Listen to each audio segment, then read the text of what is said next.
She washed ashore just as the first light of dawn kissed the coastline, barefoot, breathless, and carrying more than just her unborn child.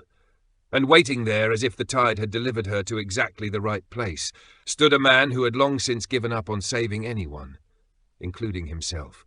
Neither of them knew it yet, but that moment, the rescue, would mark the beginning of something far greater, a miracle that would unravel their pasts and quietly stitch together the fragments of their lives. But before we wade deeper into this story, one of redemption, of love, of the healing power that often finds us in the least expected places, if tales like these resonate with you, take a moment to subscribe. Your support allows us to continue sharing stories that remind us hope doesn't knock. Sometimes it washes ashore. Now, let's begin. The tide had pulled back, leaving behind a shimmering trail of foam and shattered shells along the wild Oregon coast. Mist hovered over the sand like a thin veil, muffling the cries of distant gulls and blurring the jagged outlines of driftwood scattered like ancient relics.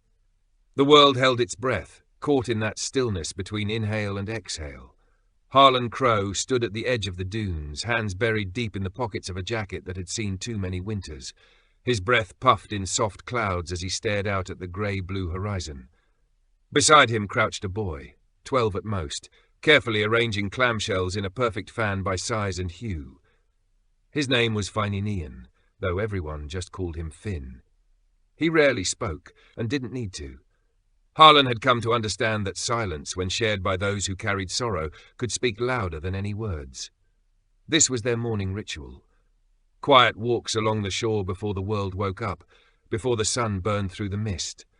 Harlan liked it that way, orderly, peaceful, predictable. But that morning, everything changed. Finn froze mid-motion, his hand hovering above a shell. He pointed toward the water, where something lay tangled in seaweed near the break of the waves. Harlan squinted. At first he thought it was just more driftwood, maybe a broken sail or a tarp carried in by the storm. But then he saw the curve of a shoulder, the pale arc of a hand reaching skyward, fingers limp. His body moved before his thoughts could catch up. "Stay here," he snapped, already charging down the beach. The woman lay face down, her hair dark and heavy with seawater, fanned out like kelp. Gently he rolled her over. Her skin was ice cold, lips tinged blue, and her belly, God, she was pregnant. He pressed 2 fingers to her throat. A pulse. Weak. But there. Without hesitation, Harlan gathered her into his arms. She was heavier than she looked, pregnancy and soaked clothes both unforgiving, but he pressed forward, boots squelching through the wet sand. "Blankets, truck," he called over his shoulder. Finn was already sprinting. By the time Harlan reached the dunes, the woman's breathing had steadied, barely. Her eyelids fluttered open, just a sliver. She tried to speak, but no sound came, only a faint whimper, and a tear that slipped down her cheek. "I've got you," Harlan murmured, surprised by the gentleness in his own voice. "You're safe now." The ride back to the cabin was nearly silent. The only sound was the soft clicking of Finn's worry beads in the back seat. The woman sat bundled in every blanket they could find, head resting against the window, eyes wide but distant.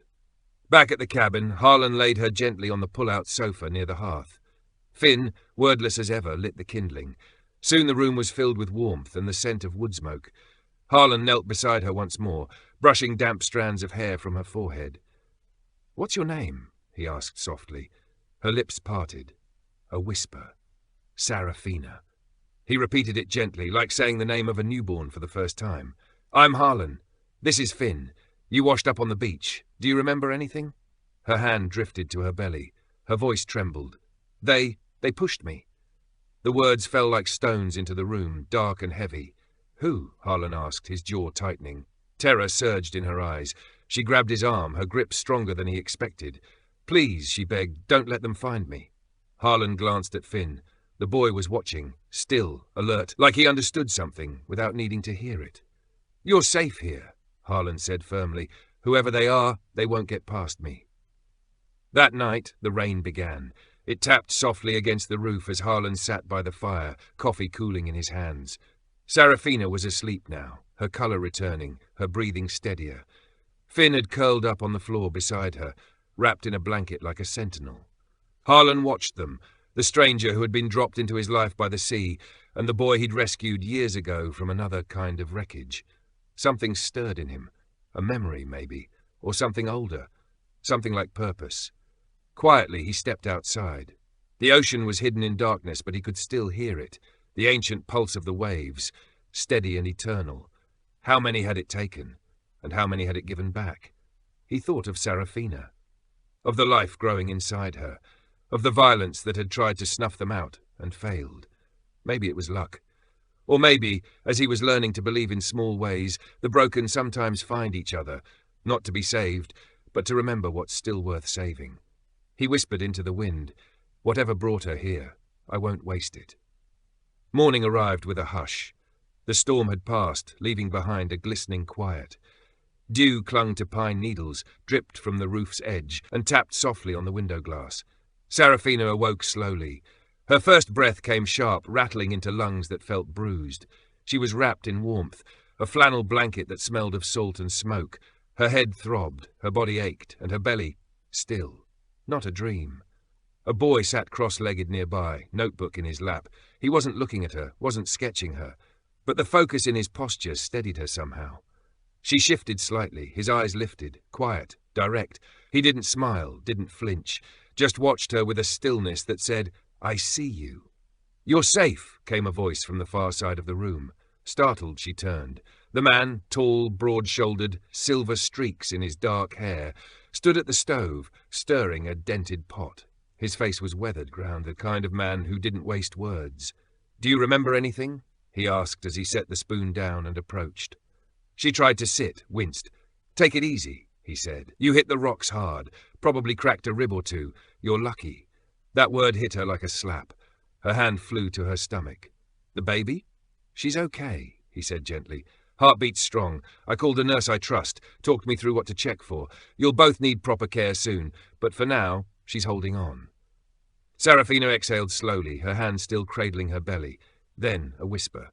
"They tried to kill us." Harlan nodded, jaw tight. "I'm Harlan. That's Finn. You already told me your name. Serafina." She blinked. "Where am I?" "Oregon coast. Closest town Seaview, about 20 miles out. Nearest neighbor is 4. She closed her eyes. Images rushed back. The yacht, the argument, the shove, the water closing in. "I can't go back," she said, suddenly and fiercely. "I won't." "You don't have to," Harlan replied, voice steady as bedrock. Later that morning he made oatmeal. She sipped tea with trembling hands. Wrapped in a borrowed flannel shirt, she sat hunched on the edge of the sofa. Finn placed a small bowl of wild blueberries beside her, said nothing, and went back to his sketching. She watched him. "He's your son?" "Sort of," Harlan said, stirring. "Took him in after the accident. He was 8. His folks didn't make it." "He's gentle," she murmured. "Smart, too," Harlan added. "Sees more than most men twice his age." She looked around, books on handmade shelves, a rocking chair draped in a quilt, mugs full of pencils by the window, a place built, not just lived in. "I don't even know what day it is." "Saturday," Harlan said. Serafina laughed. It was soft and cracked, but it was the first sound of lightness she'd made in days. "I'm supposed to testify Monday, against my husband. I didn't get to file the final papers, but I had everything in my bag." "No bag washed up," Harlan said, sitting across from her. She nodded. "Of course not." A long silence. "He's powerful." "Horf," she said at last. "Luther, lawyers, money, reach." Harlan leaned forward, voice calm. "And yet, here you are, alive, with that little girl still fighting inside you." Serafina's hand drifted once again to her belly, and in the quiet, for the first time in a long while, she let herself believe. Maybe safety was still possible. Maybe salvation didn't arrive with sirens. Maybe sometimes it washed in with the tide. She sat there, quiet and unsure, her thoughts swirling like driftwood caught in a current. "I don't know what to do next," she murmured. "You don't have to know," he said gently. Her gaze lifted, locking with his, searching for something in the stillness between them. "Why are you helping me?" she asked, the question soft but heavy. Harlan leaned back in his chair, eyes distant. "Because someone once did the same for me. Because I know what it feels like to wake up one day and not recognize your life anymore. And because I didn't pull you out of that water just to watch you drown on dry land." She blinked fast, biting her lip as if holding something back. And then, quietly, as if it were the most natural thing in the world. Finn crossed the room and handed her the drawing he'd been working on. The sketch was rough, a child's hand clearly behind it, but it held a strange, delicate beauty. A woman stood on a beach, surrounded by sea glass and the crash of waves, and nestled in her arms was a baby. Her hand flew to her mouth as the paper trembled in the other. "Thank you," she whispered. "Both of you." Harlan said nothing, but when Finn sat down again, closer this time, and Serafina reached out to smooth back a bit of his hair, something in the cabin shifted. Not a lot, just enough. In the days that followed, time unfolded gently, like the slow turn of pages in a novel edged with mist and silence. Serafina found a rhythm, soft and quiet, as she took up residence near the window seat, her legs curled beneath her, her hands always resting on the swell of her belly, as if grounding herself to something real. Outside, the Oregon coast remained wild, untamed. The sea kept breathing in and out, dragging driftwood along the shore like a mother lulling her restless child to sleep. Harlan kept busy. He chopped wood, checked the crab traps, tended the garden out back. He didn't talk much, but when he did, he looked her in the eye, never past her, never through her. And that, in its own way, was a balm. Finn, as always, lingered quietly at the edges, never in the way, never gone. His presence was like sunlight through fog, subtle, constant. Each morning he wandered the shoreline, and each afternoon he brought something back. A heart-shaped piece of driftwood, a perfect sand dollar, a feather so white and soft she could have sworn it came from a dream. He placed each offering beside her teacup without saying a word. One morning, after a night of strange, half-dreamed images and deeper sleep than she'd had in weeks, Serafina entered the kitchen to find Finn at the table, drawing again. The cabin was quiet, the fire burned low, the air smelled of pine and salt. She poured herself tea and took the seat across from him. They didn't speak. She looked down at the drawing. A lighthouse stood tall against a sky painted in storms. "It's beautiful," she said, barely above a whisper. Finn didn't answer right away. Instead, he added a streak of yellow at the top, the light from the tower, then passed her the pencil. "Your turn," he said. She blinked, surprised. "I'm not an artist." He shrugged. "No rules." There was something in his tone, something simple and true, that made her smile. She took the pencil and carefully shaded in the waves beneath the lighthouse, honouring the lines he'd already made. "No rules," she echoed. Later that day, Harlan returned from town with supplies, canned food, firewood, and a box of gently used maternity clothes someone from the local church had dropped off. He handed them over without a word, but lingered at the doorway, uncertain. "I could have gone with you," Serafina said, sensing his hesitation. He shook his head. "Not yet. Word travels fast around here." She looked down. "You think he's looking for me?" Harlan nodded. "I think he's always looking. Men like Luther Vale don't just let go, especially when they believe you're carrying something that belongs to them." Her hand moved instinctively to her belly, not out of fear this time, but something fiercer, protective. "He doesn't get to decide who she belongs to," she said, her voice steel-wrapped in quiet defiance. Harlan's eyes softened. He reached into his coat and pulled out a small bundle, wrapped in cloth, dried lavender. "For your pillow," he said. "Might help you sleep." She stared at the gift, then at him. "You're not what I expected." "Neither are you," he replied, and stepped back outside. That evening, while Finn sat by the fire reading a worn copy of Island of the Blue Dolphins, Serafina took up knitting, something she hadn't done in years. But the muscle memory returned. The needles clicked softly, in rhythm with the crackle of the fire. Outside, Harlan sanded down an old rocking chair on the porch. "How long have you been out here?" she asked through the open door. 7 years. "Why?" He paused, sanding slowly. "The noise got too loud. The world, myself, I needed to hear the ocean again. To think." "Did it help?" He gave a small smile.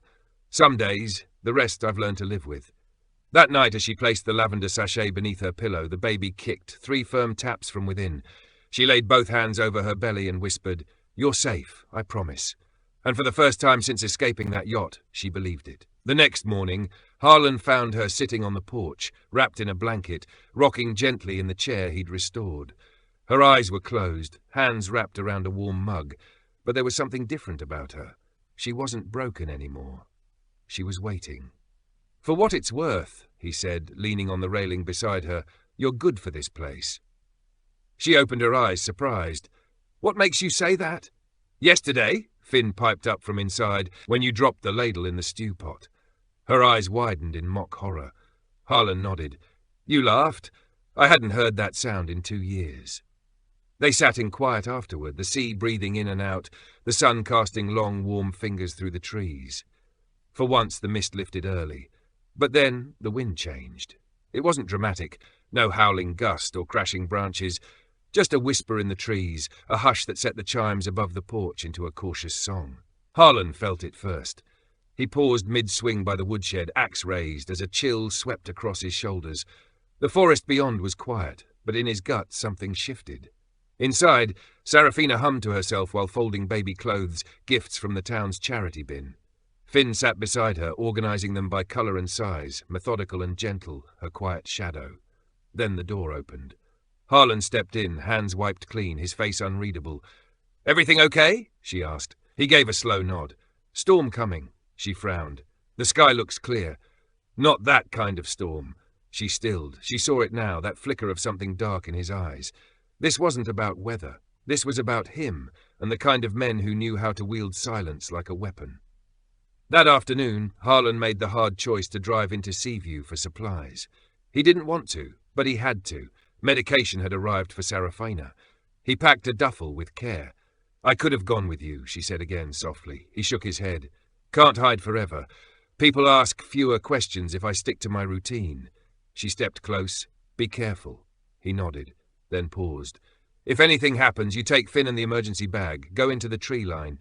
There's a path behind the garden. It leads to the old ranger station. You remember where the key is?" She nodded, throat tight. "I'll be back before dusk," he promised, and he meant it. But even he wasn't sure. Seaview hadn't changed. Quiet, weathered, loyal. The clerk at the store nodded. The postmaster handed over the mail. But one envelope made Harlan pause. No return address. Elegant script. He slipped it into his jacket, unread. On the long road home, he took the back way, threading through the forest. Thinking, bracing, preparing. Back at the cabin, dusk fell heavy. Serafina paced near the window, phone clutched in hand. The shadows deepened. Finn noticed her tension, moved to the old record player, and dropped the needle.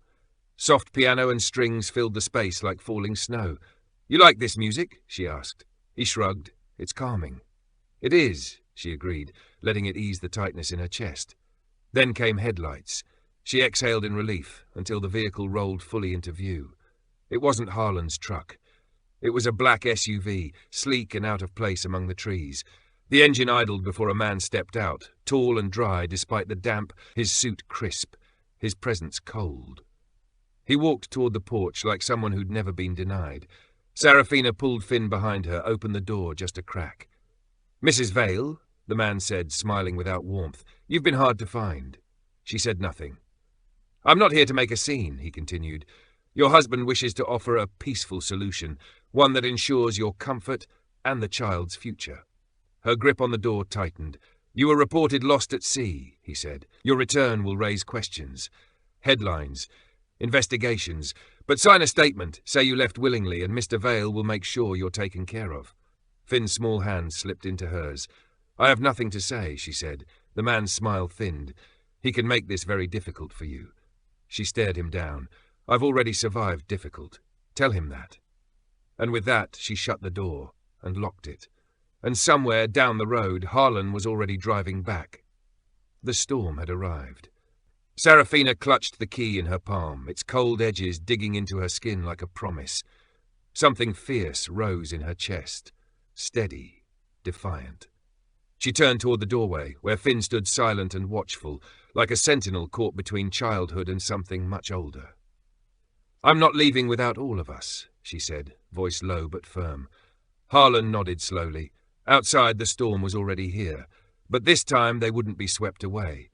Just after midnight, the rain came. Not a drizzle, not a polite tapping at the window. This storm had memory. It carried weight, like it had been waiting to return. Thunder rolled in from the Pacific like some ancient creature stirring in its sleep. The wind shrieked through the pines, bending them like twigs, rain lashing the cabin in sheets. Beyond the cliffs, the sea roared, louder than warning sirens, louder than fear. Inside, the fire fought to hold its place, its flames flickering like dancers stumbling under the pressure of an unseen hand. Shadows crawled across the cabin floor. Harlan stood at the door, one hand gripping the frame. His jaw was tight, his stance alert. Years on the sea had sharpened his instincts. The danger wasn't just outside, it was here, inside, coming fast. Serafina leaned hard on the edge of the table, her breath shallow, eyes wide. The first contraction had buckled her knees. The second hit 5 minutes later, sharper, heavier. Now they were close, relentless. "It's happening," she gasped. Harlan turned, calm despite the chaos. "How far apart?" 3, 4 minutes, she winced. He didn't hesitate. He crossed the room and gently guided her toward the pull-out bed near the fire. "We're doing this here." "No hospital?" she asked, her voice tight with fear, not just from the pain, but everything else she'd been running from. "The roads are gone, washed out. We'd never make it in time." He held her gaze. "You and me, we've got this. I've done it before." There was a pause. A shadow of memory passed between them. "Not mine," he added quietly, "but I helped." Serafina looked into his eyes, searching, then nodded. She trusted him more than the world outside, more than the storm, more than herself.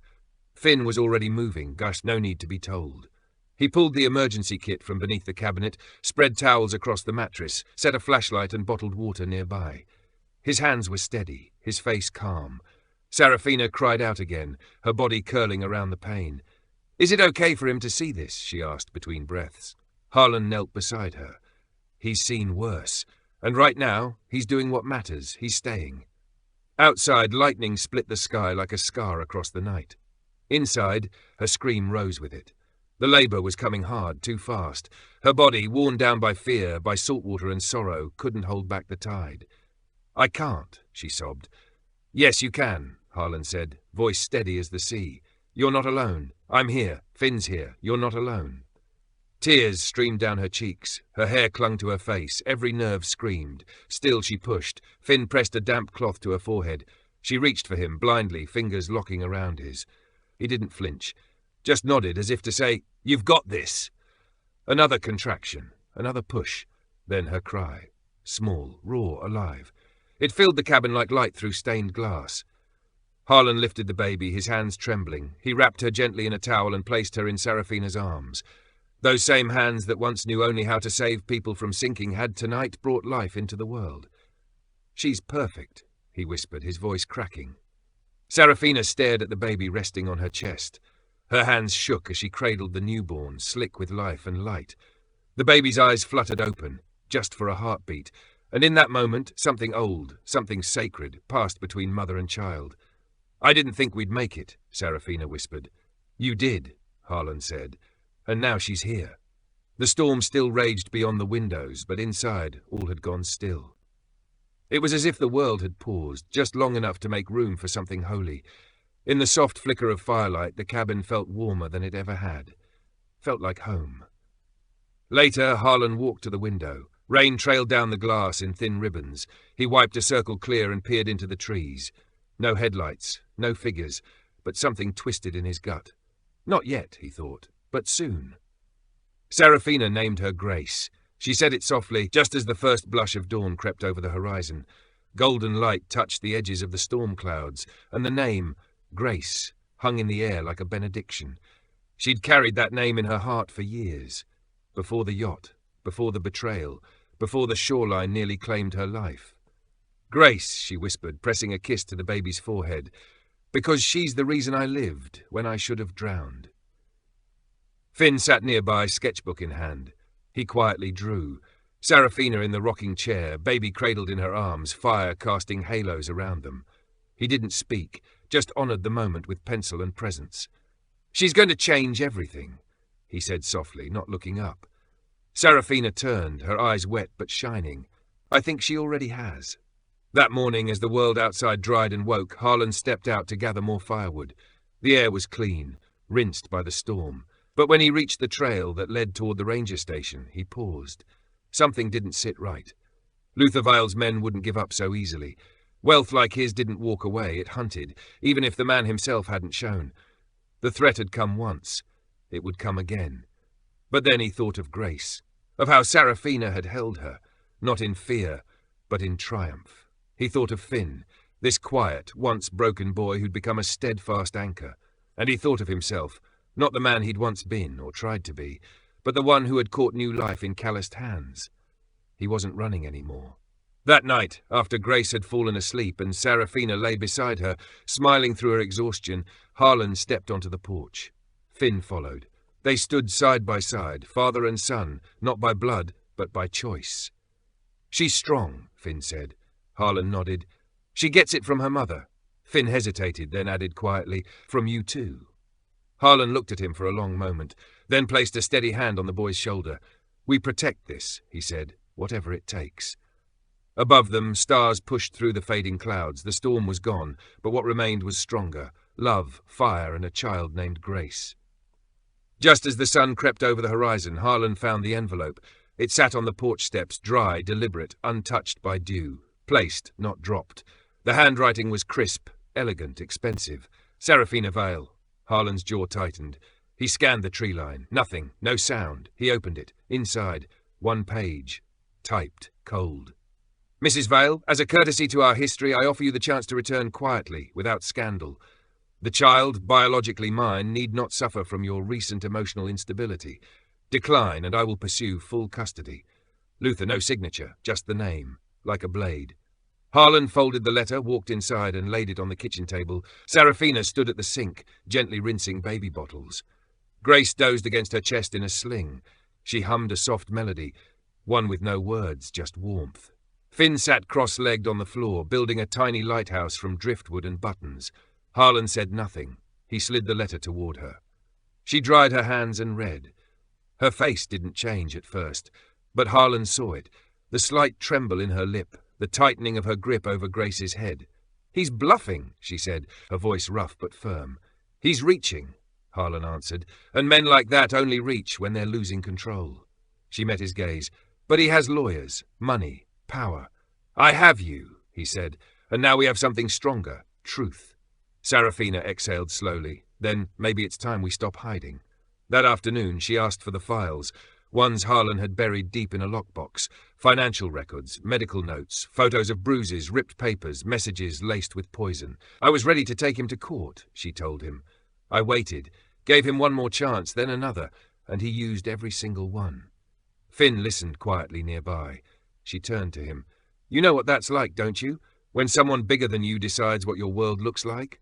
Finn nodded, then handed her a sketch. It was Grace, older now, maybe 6, hair wild in the wind, arms spread wide. Behind her 2 silhouettes, one with a hammer, the other holding a notebook. "Well, she'll have us," he said. And with those words, Seraphina felt something shift. Not fear, not doubt, conviction. Passion! Not a kiss meant to undo or overwhelm, but one that gently confirmed what had been quietly growing between them all along. The kind of kiss that said, "We made it, and we're here now, and maybe we'll stay." It lingered like the hush of snow falling outside a warm cabin, soft and sure, asking for nothing but presence in return. It had begun before the necklace, though perhaps that moment had made it real. There was something ancient in the air that September, something older than sorrow, something that hummed like a distant memory finally returning home. The earth was shifting again, slow and certain. Amber light slanted through the pine branches, cool breezes stirred the early gold at their tips, and the first leaves let go, drifting like tired dancers toward the forest floor. Inside the cabin, life had taken root in quiet ways. Laughter didn't fill the space with noise, but with warmth. You could hear it in the baby's even breath, in the scratch of Finn's pencil as he sketched near the hearth, in the stillness between Harlan and Seraphina, no longer filled with silence, but with understanding. They had found a rhythm. Not the frantic pace of escape, not the desperate beat of survival, but a rhythm of choosing, of staying, of family, not bound by blood, but by everything they had made it through together. Then one morning the past came back. Not like thunder, not even like a whisper, more like a soft sigh through the door. Seraphina had been sorting through a small cedar box, one filled with tiny milestones. Grace's booties, a hospital bracelet, a carved driftwood whale resting by the cradle like a wooden guardian. She reached in for a folded quilt, and something metallic slipped free, landing on the floor with the softest clink. She froze. There, nestled against the worn wood, was her mother's necklace. A delicate chain, weathered with time, still holding its tiny seashell locket. Her breath caught. She hadn't even realized it was missing, hadn't allowed herself the space to remember. Somewhere along the jagged journey between fear and freedom, she'd shed everything she didn't need to survive. But once, this necklace had meant everything. It had been with her on her wedding day. It had been there when Luther, her husband, had pushed her into the sea. Her fingers trembled as she picked it up. The clasp was bent, the chain kinked, but it was whole. Somehow it had endured. Behind her, a quiet sound stirred her from the past. Harlan stood in the doorway, a steaming mug in hand. He didn't speak at first, just watched her with the kind of calm only he could carry, like he knew how to see people without pushing them into being seen. "You found it," he said simply. Her voice caught. "You kept it?" "It was tangled in your hair when I pulled you from the shore," he said gently. "I took it off when I was drying you by the fire, meant to give it back, but you weren't ready. I didn't want it to hurt you again." She looked down at it, cradled in her palm. "I don't know if I'm ready now." "Doesn't matter," he said, stepping closer. "It's yours. The story in it, good or bad, is still yours." Tears stung her eyes. "I thought I had to leave it all behind, to start again." He shook his head. "You don't have to erase the past to build a future, and you just carry it differently." That night, when the house was still and Grace slept softly against her chest, Serafina stepped outside onto the porch. The necklace now rested below her collarbone, warm from her skin. It felt strange, how something so small could feel like armor. Harlan joined her without a word, draping a blanket over her shoulders. The sea whispered in the distance, quiet and steady, a lullaby only those who had learned to listen could understand. "When you lost your wife," Serafina asked quietly, "did you feel like you had to become someone else just to survive it?" He didn't answer right away, just looked out at the dark, the waves reflecting stars.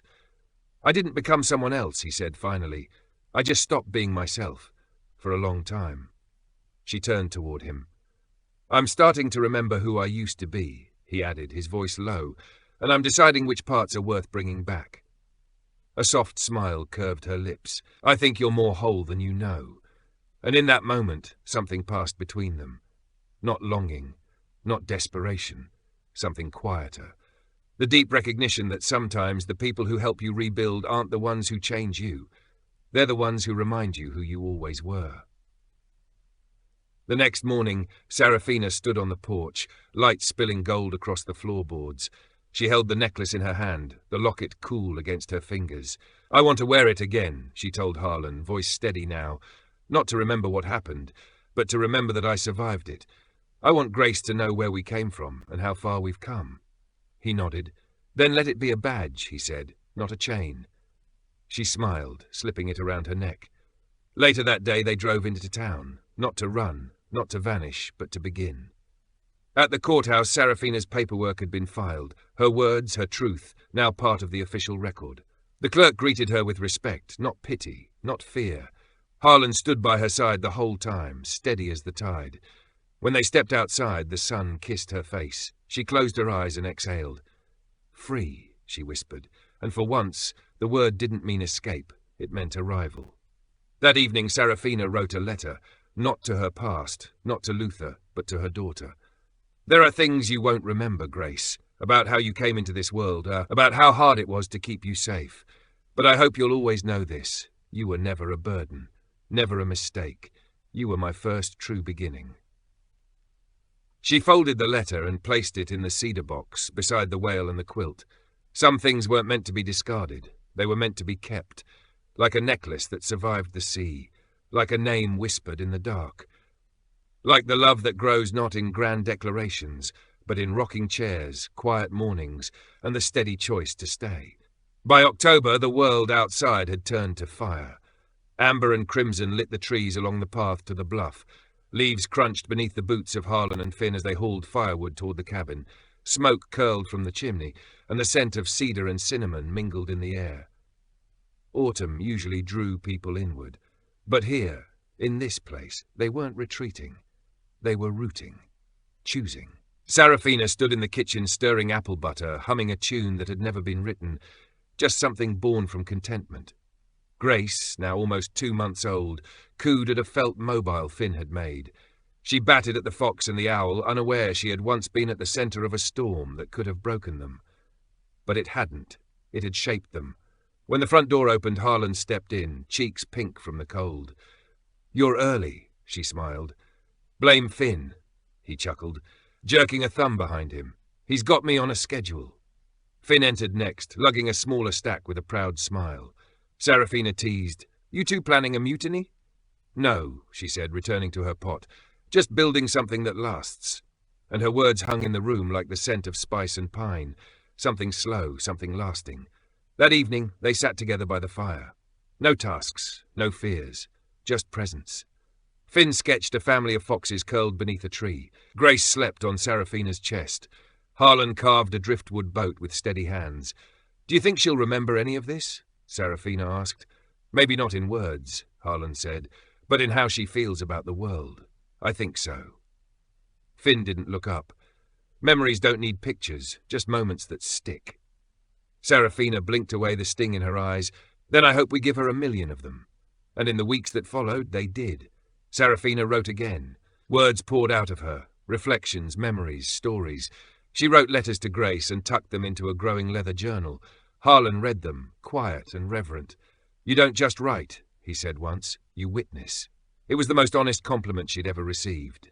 Finn blossomed. His drawings became intricate, his confidence bold. He built, baked, smiled more. When Grace laughed, even the birds paused to listen. One day, Serafina found him showing her how to hold a crayon, her tiny fingers flailing. He beamed like she'd made art. "You're good with her," Serafina said. "She listens," Finn replied. "So do you," she whispered, and he didn't pull away. One night, when all was still, Serafina stepped outside again. The sky was endless. The sea was distant, a whisper on the wind. Harlan joined her, hands in his pockets. "You okay?" she asked. He hesitated, just thinking. How this all started with a storm. She looked at him. "And now?" He met her eyes. "Now I think we're just beginning." Her heart beat louder.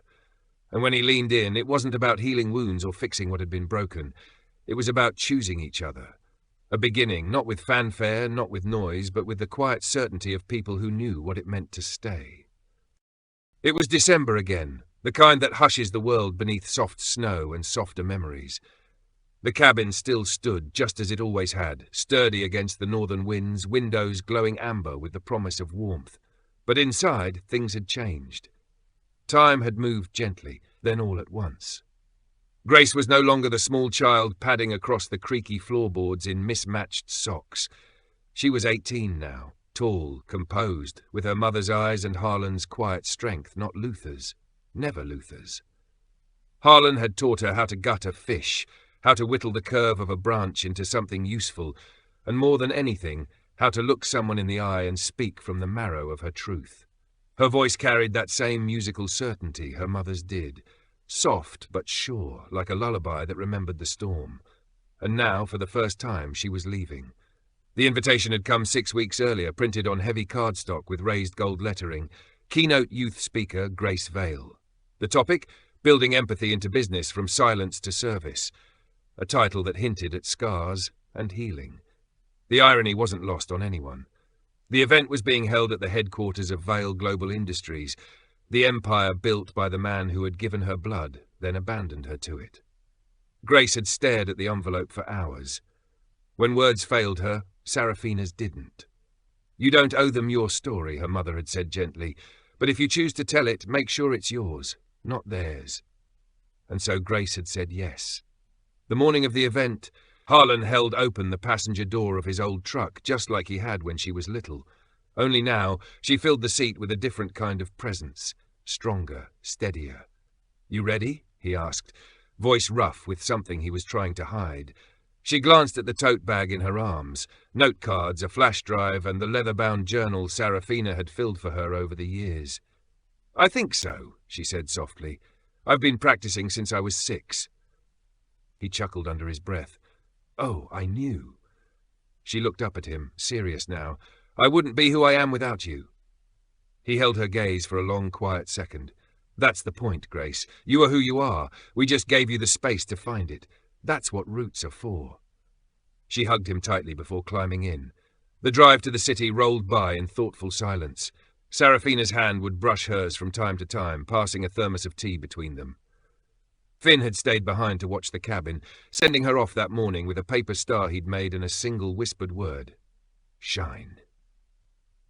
The Vale building rose like a shrine of glass and steel, towering under the grey sky. Inside, everything gleamed. Marble, chrome, silence polished to perfection. Grace was guided past portraits and plaques, names etched in metal, ancestors of a legacy she never asked to inherit. She waited alone in a quiet room, hands clasped in her lap, until the door creaked open. A man entered slowly, leaning heavily on a cane. He was thinner than she remembered from old photographs, pale, tired, but those eyes, still sharp, still watching. Luther Vile. He paused when he saw her, his face unreadable. Then he made his way across the room and lowered himself into the chair opposite her with effort. "I thought you'd look more like me," he rasped. Grace tilted her head. "I don't." A flicker of a smile. "No, you don't." Silence stretched between them. Then she spoke, steady and calm.